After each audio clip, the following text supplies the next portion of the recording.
Hello everyone, I'm Dr. Sonia Kaur Bansal.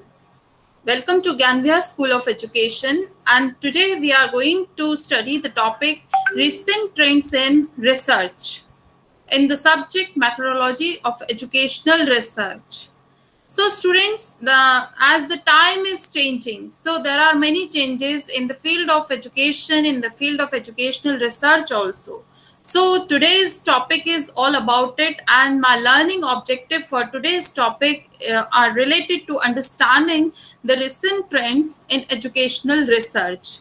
And I hope you will be understanding it in a very appreciable way about the recent trends in educational research and how it should be in coming ways. So let's understand it in a very elaborated manner, and I hope you will understand it. So students, a quality teacher education program is a rational and streamlined to address specific pedagogical issues.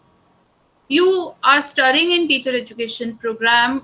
Those who are doing B.Ed and M.Ed, they are in teacher education program, and it is very well understood that some pedagogical issues or some subject related issues are handled in teacher education program. Particular training is given in that particular teaching subject, and if you are in PG level like M.Ed, then you are trained for guiding those student teachers. So it elucidates the ideas about what constitutes good teaching, and the content and scope of coursework and practical experiences. So more and more it is related to practical experiences now. It is now not only now based on theoretical assumptions. Now the time has changed, and everything is actually seen in the form of practical experiences. If your teaching style, if your methods, if your learning style is giving you a good experience and basically practical experience, then it would be considered of a good quality. Okay, so teacher education courses are very much connected to practice as well as theory, because without exhibiting your talents in practical form, we cannot say that you are a trained teacher or trained teacher educator. So practicality is very important when we are talking about teacher education program. So high quality teacher training programs have students studying to be teachers, pre-service teachers, and working continuously with expert master teachers. So they are getting training for that. So teacher education program focus to build teacher proficiency and competence, because it is giving you the training for a particular duration. Maybe it is of 1 year, but nowadays it is of 2 years. Teacher training program is of 2 years. So candidates are able to face new challenges in the educating students. So this challenge is really very demanding, and you all are very much aware of it, that nowadays teaching profession is very demanding, and teachers have to put an extra effort on their day-to-day teaching task. Teachers must be able to create understanding with investigative minds, assimilating the required transformation and accommodating and responding to universal needs. So this is the baseline, students, that whenever we are training the prospective teachers, or whenever we are talking about training the teacher educators like you, so we have to keep in mind that what are the global needs, what are the universal needs, and on the basis of that only we are going to actually accommodate, and we are going to teach our students, train our students in that way only. All right, so the purpose of this class is to discuss significant changes that have incurred in teacher education in India, and also provide how these national trends relate to global trends, reform, and innovation in teacher education. So the need for teacher education program to be innovative and encompass various approaches and practices is also discussed. So students, it is recognized that teacher education program should be structured and modified in that way so that student teacher candidates learn to respond dynamically to new problems and challenges in the field of education. And we all know that during this pandemic period, the teachers are coping up with new challenges, or they have gone through a lot of stress and problems during online teaching, or just removing the traditional pattern of teaching, offline teaching. So this was a little difficult task for some of the teachers to come up with a new platform, but these are the challenges that they are facing dynamically. So nowadays the teacher education program is also dealing with that.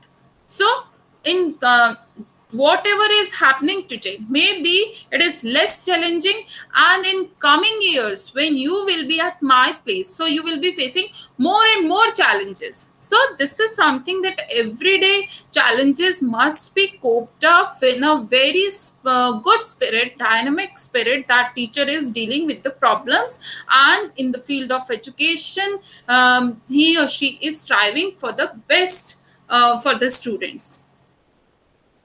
So, with this knowledge and skills and doing good for the students, future teachers can lead and guide the development of the country. Now, improving teacher skill by doing research. How can we improve the teacher skill? By doing more and more research. So let's have a look on that. Let's discuss about it. Now, students, teaching has become very challenging nowadays, and it has come a long way from the traditional lecturer listener system. Traditionally or anciently, there was a system which was called teacher centered system in education, and in that only teacher was whole and soul, and which was relatively very much famous in Gurukul system. So teacher was whole and soul. Whatever the teacher had spoken, the students were not supposed to do any objection, and they were actually abiding by the truth that the teacher is saying. Whatever the teacher is saying is ultimate truth. So, but now teaching profession has come a long way from the traditional system, and today the teachers are not just lecturers, but they are guides, and the students are not just listeners but co-explorers of knowledge. It is not like that the students are not doing anything. It is not like that they are sitting in passive mode.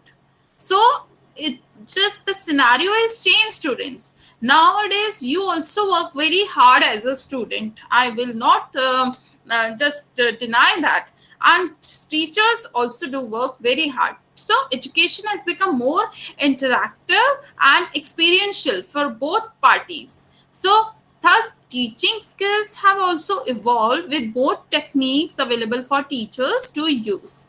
Fortunately, there is one method, students, that help a teacher see the aspects of his or her teaching that need improvement, and that method is research, and particularly classroom action research. I repeat, classroom action research is also called CAR.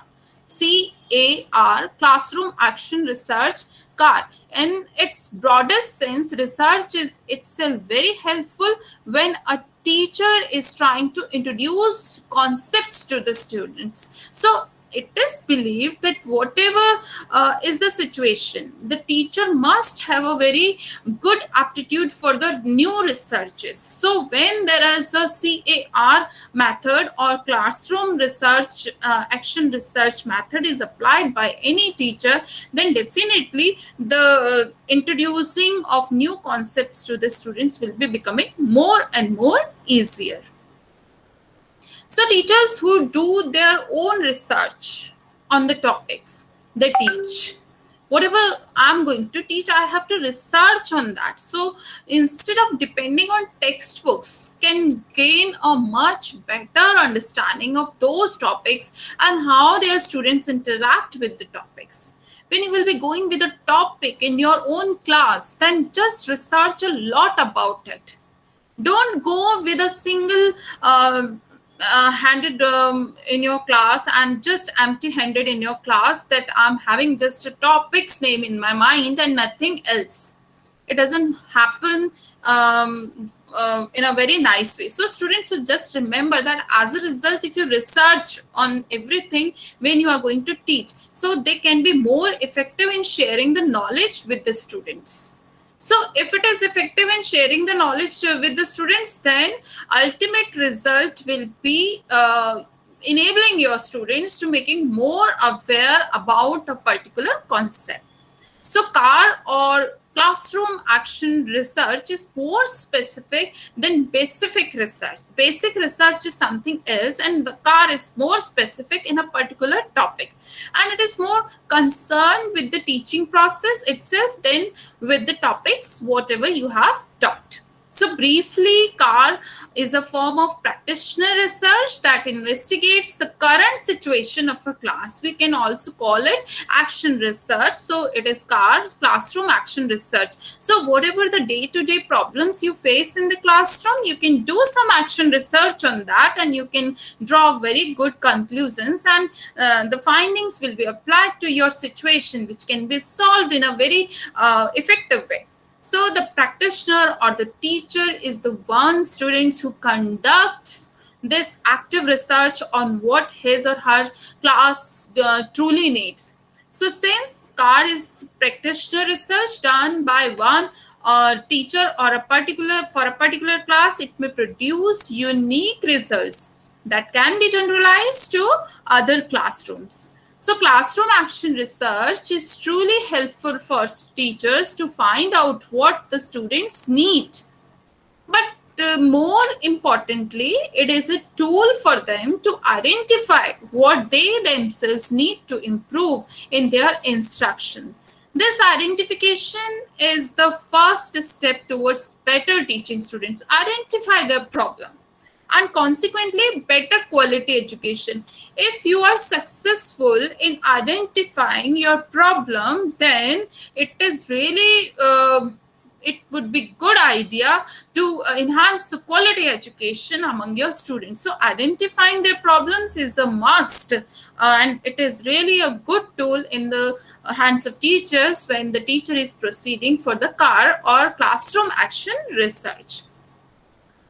We cannot resist ourselves, students, from talking e-learning nowadays. Information technology has long passed on, and knowledge of it is now considered almost a basic necessity.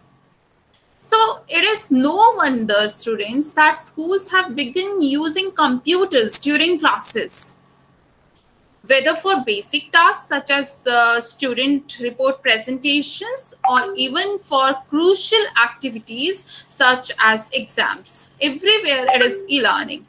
So electronic quizzes are hardly new day. It is not new to you, so you are all well versed in solving the electronic e-quizzes through computers or your phone. To complement the use of computers, various types of softwares are available.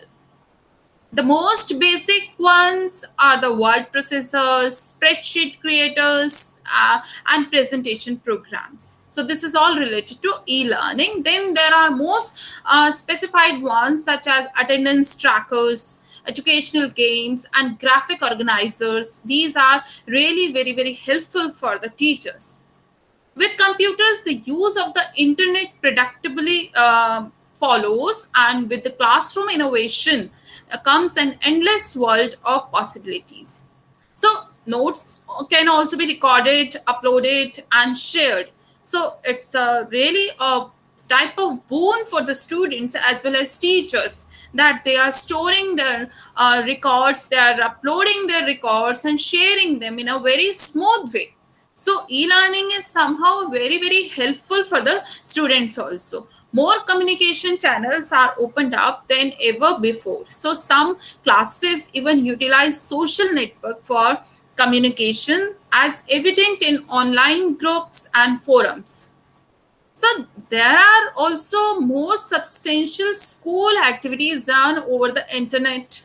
Online, you can do many activities, and you can just enjoy for the entertainment purpose also. So, for instance, absentee teachers may create online tutorials. If I'm not going to campus, I may create online tutorials for students so that students will not have a miss a learning session. So, this is the utility of e-learning.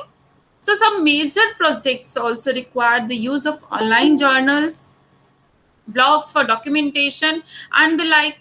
There are those who experiment with the creation and maintenance of website for the exclusive use of the class. In the end, this is the goal of every bit of educational evaluation, students. So a journey towards the best quality of education is possible for the younger generation through e-learning. So this is the importance of e-learning that we all know about it. Now let's understand something about collaborative learning. And what is collaborative learning? Just understand it first, that it is a system in which two or more two or more people cooperate in a learning experience to share as well as contribute each member's understanding of a topic and to complete a given task. So collaborative learning is a system actually which has to be followed when you want to share each other's understanding about a topic and you are completing a particular task. Okay, so this is called collaborative learning, and sharing information and connecting with others, whether we know them personally or not, has proven to be a powerful tool in education. So just remember, students, that it is very important learning and very useful learning. When you learn something in collaboration, you learn very effectively. So students are collaborating with each other through social media to learn more about specific subjects, to test out ideas and theories, to learn facts, and to gauge each other's opinions. So collaboration is a natural part of life, students, so should be included in the curriculum as well. We cannot survive without collaborating with each other. If anyone says that I can live alone and I can learn alone, then it would not be a truth.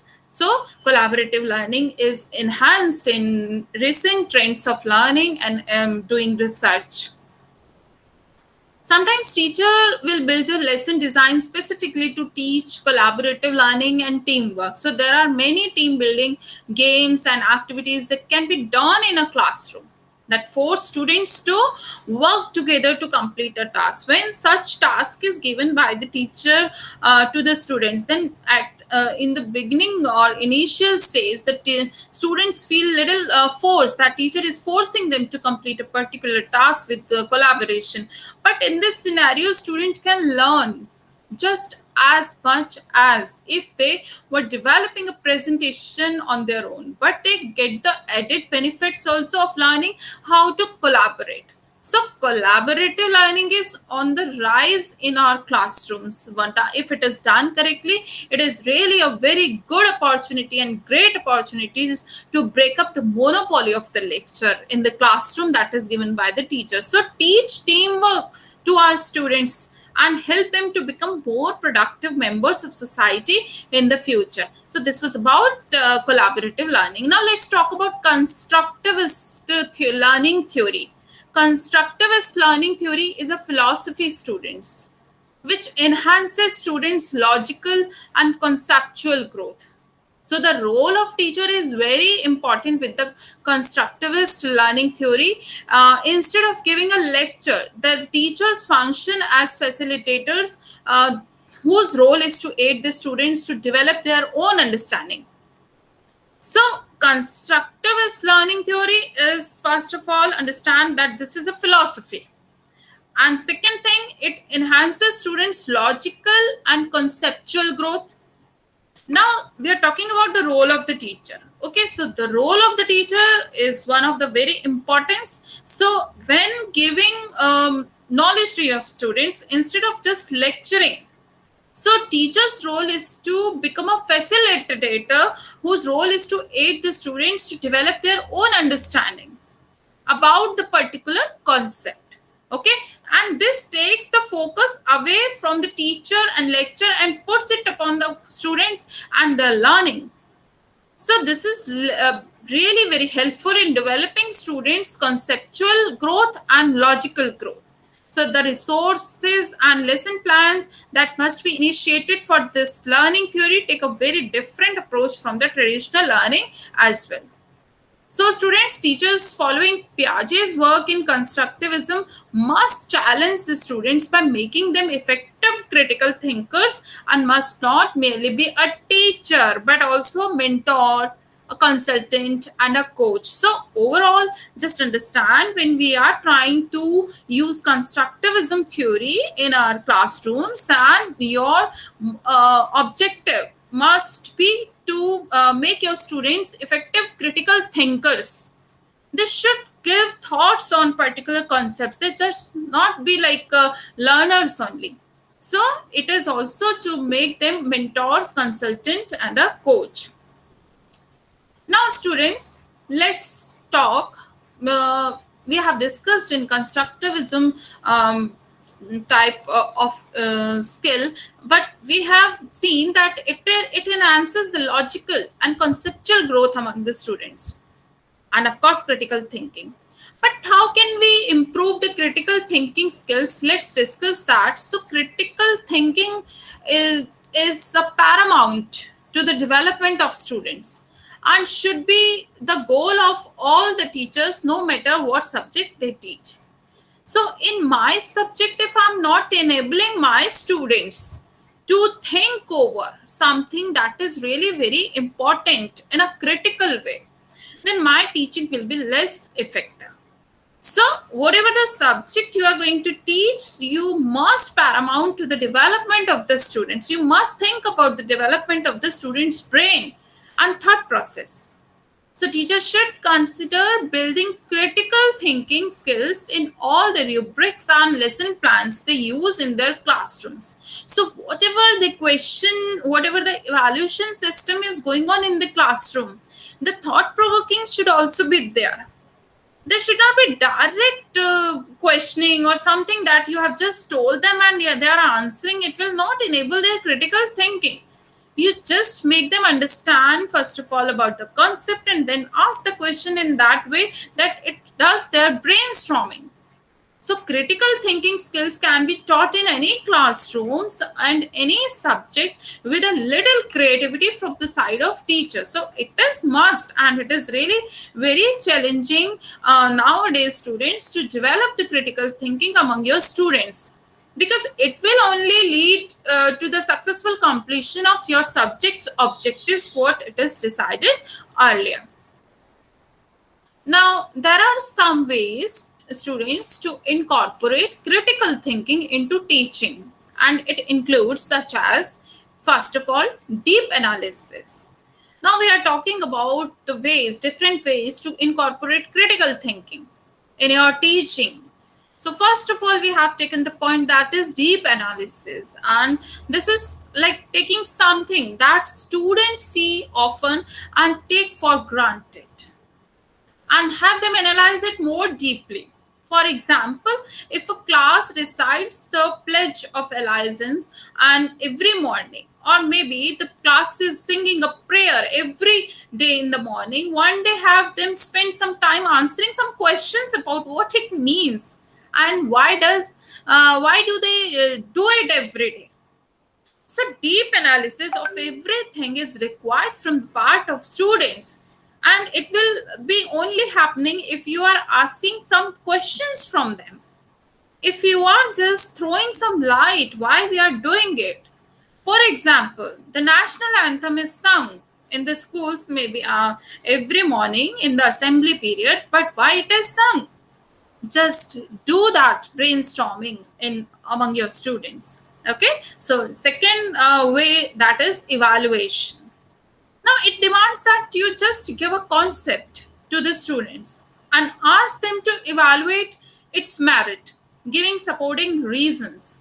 why they think it is good or bad. For example, that we all know about online teaching. Right now you are also studying from online mode. So why the online teaching is good and why it is bad. If you think it is good, give your supportive reasons. If you think it is good, give your supportive reasons. So this type of questioning or evaluation system is actually needed from your students to enhance their critical thinking.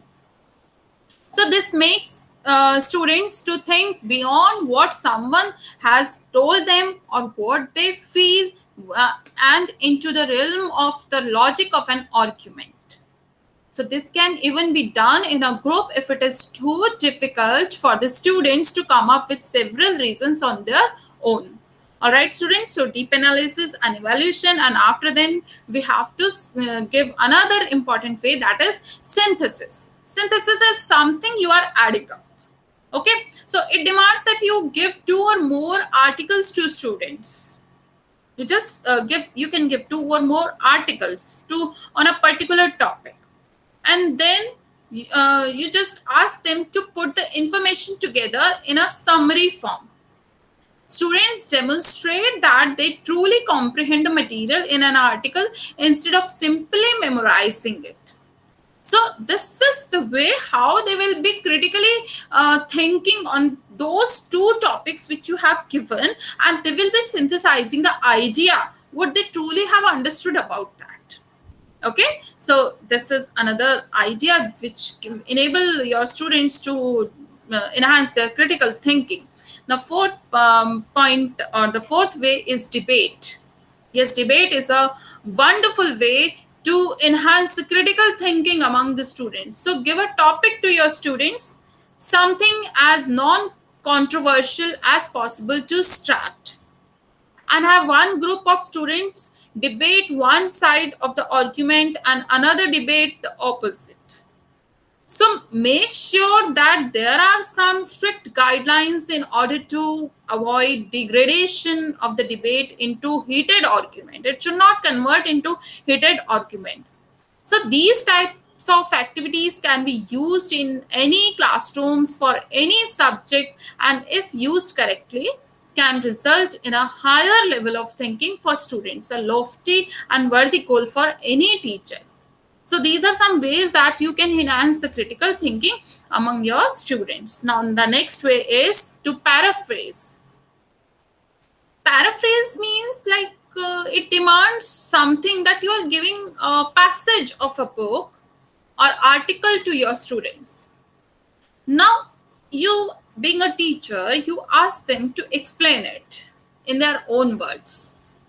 This is similar to synthesis in that students must demonstrate understanding of the passage rather than memorizing it. So paraphrasing is definitely enabling our students to just think in a critical way and understand the concept, or demonstrate their understanding in a very good way.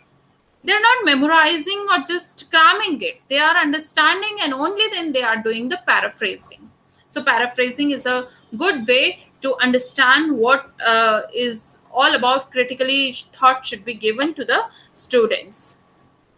Now students, let's have a concept of global education. We cannot deny the need of global education in today's scenario, when every time that child is actually not in his or her shell only. So global education aims to raise children and to give them a boost, putting them on an even footing despite their unprivileged backgrounds. So whatever the education is being provided to the students must think it in a global way. We have a concept of global society. We are not only thinking about our own family, own district, own city, own state, own nation, but we must think about internationally platform. So that includes global platform. So global education can also be founded on international affairs, as the name would suggest. Students who experience this concept in curriculum are more curious about life it is experienced and about the various intricacies which are associated with it. So once the life is understood in a global perspective, it is actually much more easy to live because everything is given a broader thought. Okay, so global education is must nowadays for students to understand. So students who are educated with a global focus think about how their actions and their lives have an impact on the world in a far larger scale than they might have imagined beforehand. How their actions, how their studies will help their lives.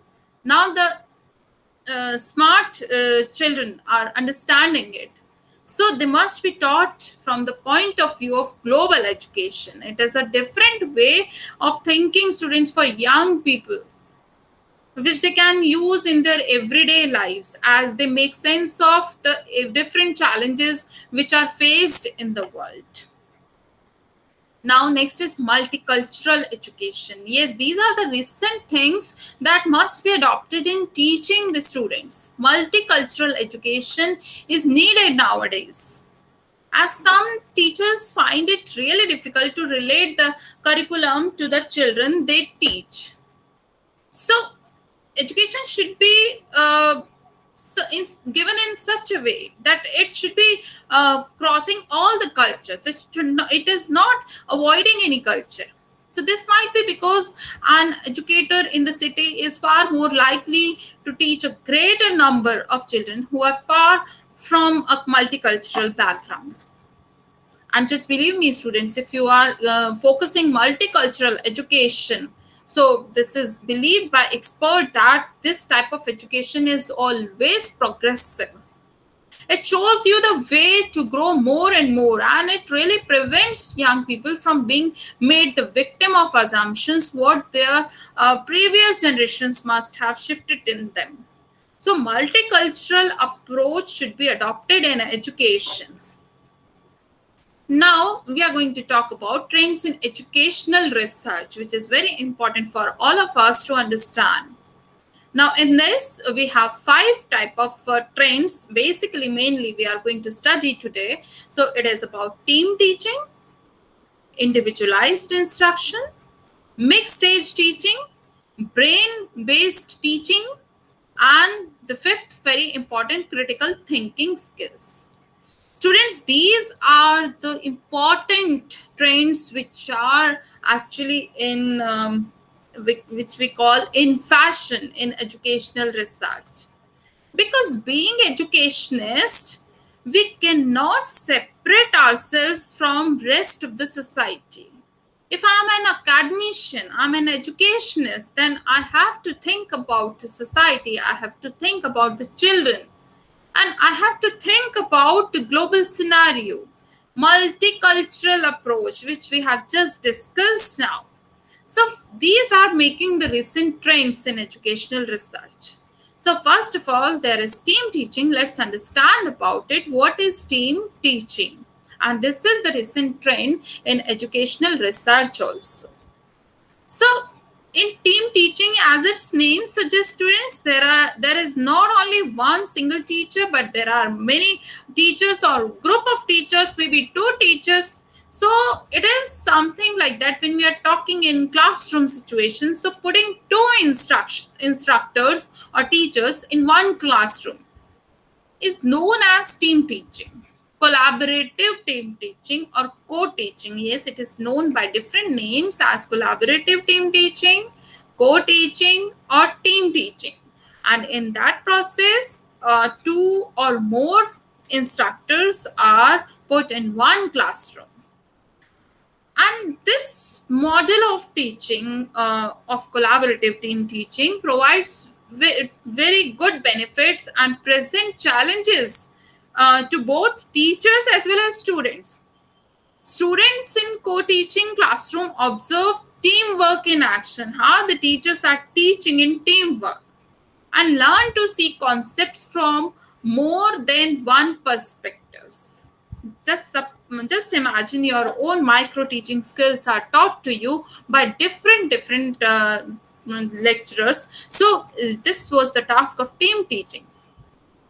So then they have the chance to learn from their teachers with diverse backgrounds and can delve deeper into subjects thanks to the opportunity for more one-on-one instructional opportunity. Students learn more in team teaching. It is actually proved by the researchers also. So, however, conflicting personalities and the tendencies of students to favor one teacher over the other can threaten the stability of this model. But team teaching is really a wonderful concept. If the teachers are teaching from it, then really they are following the recent trends of educational research. Now, next we are going to talk about individualized instructions. So, what is individualized instruction? How we are going to define it? So it is a great deal of research, and research is being done on how diversification of instruction to meet the unique needs of students may help them to better grasp core subjects. So this type of instruction moves away from the traditional lecture model of teaching and offers students a way to learn at their own pace.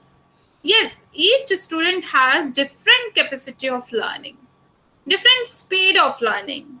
So we cannot say that once you are giving instruction in your classroom, it is sufficient or it is more than enough for all the students. Maybe some of your low learners, slow learners, or medium learners are facing some problems in your core subjects. So in that case, individualized instruction or personal attention, when given to the students, they learn more effectively. All right. So this type of instruction is actually moves away from the traditional lecture method, because in traditional lecture method, once the teacher has started teaching in the class, the teacher is teaching in a same manner to all the students. And we all know there are basically three types of students in any classroom. Either we are talking about primary, secondary, senior secondary, college, or university level. There are always three types of categories in any classroom, such as high IQ students, average IQ students, or low IQ students.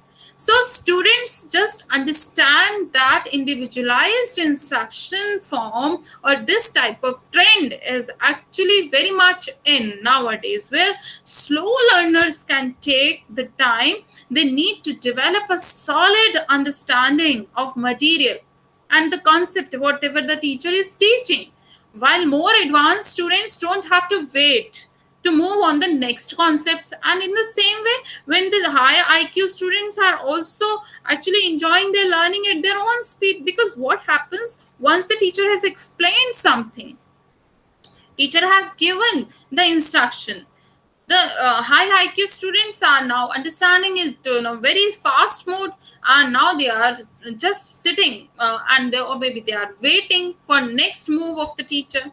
So individualized instruction is really very helpful as per the mental level of students learning.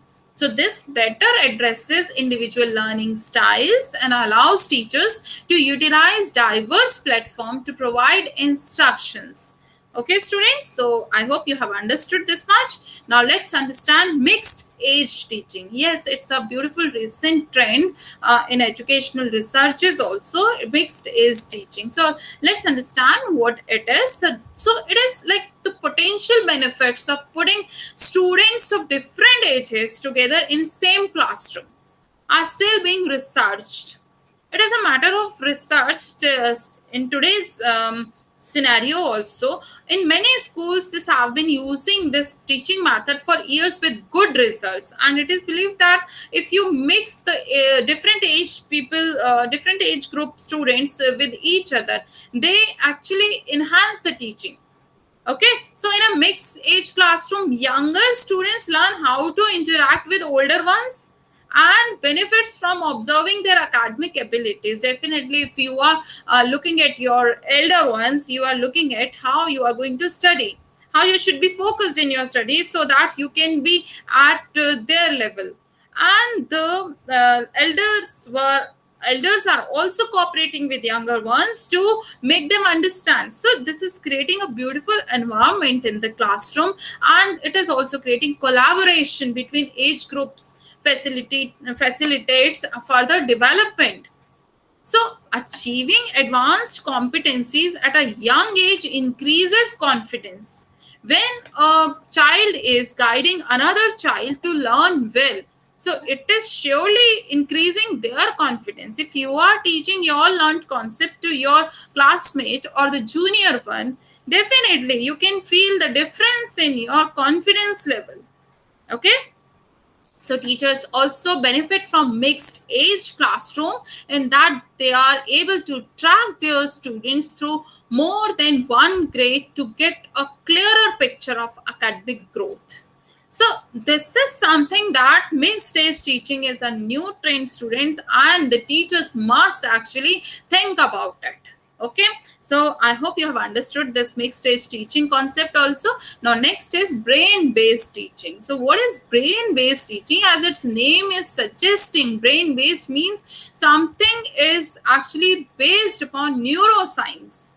So neuroscience researches show that consistent practice of a concept, if the student is doing, create strong pathways between neurons. If you are doing practice of a particular concept in a continuous manner, then your neurons get active and they get easy path for understanding. So this is called brain-based teaching, students. So it takes advantage of the power of the developing mind to create the greatest amount of positive changes during the short period that students are in the school. So the students are very much interested in learning when you actually give them brainstorming sort of thing. So this is called brain based teaching, and students work in groups, participate in games that address specific concepts, and engage in lessons built around central themes, all with the goal of improving their understanding of important academic skills and ideas. So this is students brain based teaching, and physical education is included in this to facilitate growth and development of new neural pathways. So just understand, brain based teaching is actually activating your neurons, and it is related to neuroscience research. All right, and it is developing the child's mind to create the greatest amount of positive changes among whatever the teacher is teaching. Okay, so this is something like that. So critical thinking, although memorization of fundamental facts is critical to building a foundation of knowledge in the early grades, students also need to be able to apply those facts in a multitude of situations. So research into a critical thinking, as I have already explained, that research into critical thinking skills is driving new ways of teaching that include encouraging students to ask questions, develop problem solving skills by working in groups, and discuss the outcomes of their experiments. So these methods of discovery give students a more active role in their education and teach them how to make decisions by applying the facts they have learned to the problem at hand. So this is all about critical thinking skills. Now, just understand, students, pre-service teachers should be aware of these and other research trends. And all of you are going to become teacher educators. You must also be aware of these recent trends of research trends, as as you have to study to become educators, so that they know what is expected of them when they are in the charge of a classroom. So pre-service teachers are encouraged to make what they learn an integral part of their teaching methods, discover what works best for their students, and continue to modify their methods and create the best possible learning environment. So it is really very necessary to create the critical thinking in the classrooms. Now, in conclusion, we can say that there are many research trends that are prevailing in the society, and examination of case studies, literature from around the world lead to four broad success factors for the implementation of new approaches to initial teacher education. Okay, students, so just understand, number one, a clear vision of effective teaching that informs the entire program, provides the basis for prioritization and resource allocation, and ensures that all those involved in supporting pre-service teachers present a coherent message. So just understand, students, if we are understanding more about the recent trends, then it is definitely making your teaching efforts more effective. And whatever the resources you have used, you are using the resources on priority base, so the resources are also not wasted. So just think in that way only when you are handling a classroom. Then secondly, integrating theory and practice is must. As I have told you, practice is actually giving you practical experiences of teaching theories, so that professional experience in schools is central to the program, and graduates leave for a full toolkit of effective teaching strategies and the capacity to continually review and improve their approaches. And then thirdly, we are talking about highly skilled and well supported supervising teachers who are accomplished adult educators as well as expert teachers equipped to play the pivotal role they are assigned in these programs. So in conclusion, we can also say sustainable, scalable partnerships that bring the resources and capabilities of all the parties like student, teachers to the table. The engaged system to ensure the benefits of successful approaches are spread widely. So in nutshell, we can say, students, that as the as being teacher in today's context, we cannot just close our eyes from the concept of e-learning, from the concept of global learning, of multicultural concept, critical thinking. These are very, very important and basic concepts we must include in our teaching. Then we have seen about the recent trends, and recent trends are actually based upon brain-based teaching, individualized instruction, team teaching. So these are some very important concepts in teaching, and they actually lead to instructions also. So we have seen about CAR, that was classroom action research, and it is really very useful from the point of view of a teacher, that when the teacher is teaching in the class continuously, he or she might face day to day very relevant problems. And if the problems are persisting for a long time, then how the teacher is going to teach the students efficiently? So it is very important for on the part of teacher to solve that problem earlier. And if the teacher is not of research mind, if teacher's aptitude is not related to doing research, why the problem is here? What can be the tentative solutions?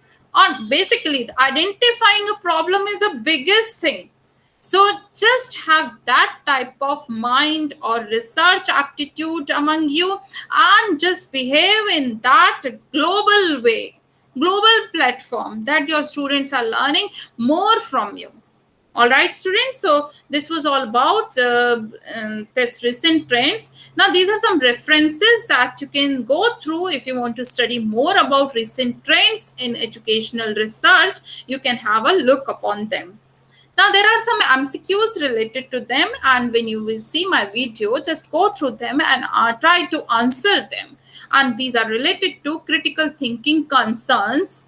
Four options are given here: determining the cause of our beliefs, pinpointing the psychological basis of our beliefs, determining the quality of our beliefs, assessing the practical impact of our beliefs. So, of course, the answer is related to assessing the practical impact of our beliefs. Then, next question is about a belief is worth accepting if we have good reasons to accept it, it is consistent with our needs, it has not been proven wrong, it is accepted by our peers.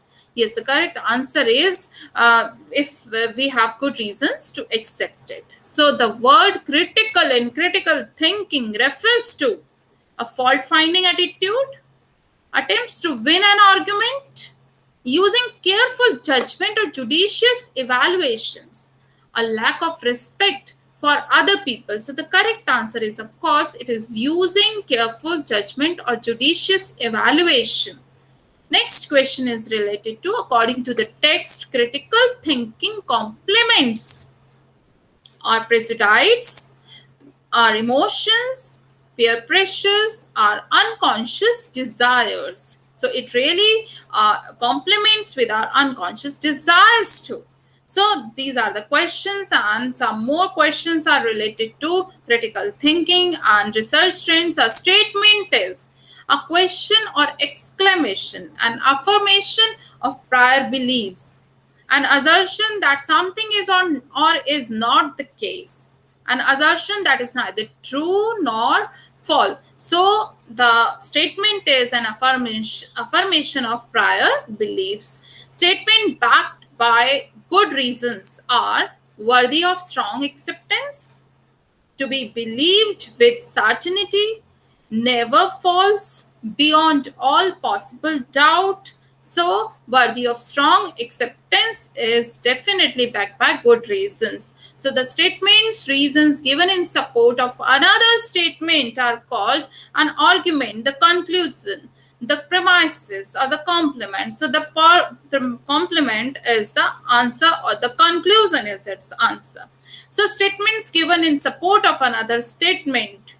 So, in support of another statement, that is conclusions, premises, arguments, summaries. So, this is called arguments. So, this is all about today's class, and these are another two questions. The statement that premises are intended to support is called, and the process of reasoning from a premises or premises to conclusion based on those premises is known as. When you see my video, students, and you just go through these questions and understand them well, how they work, and how we have discussed about recent trends in education and research. That's all about from my side in today's lecture, and I hope you have understood well about what is actually very necessary when we are understanding about recent trends in education.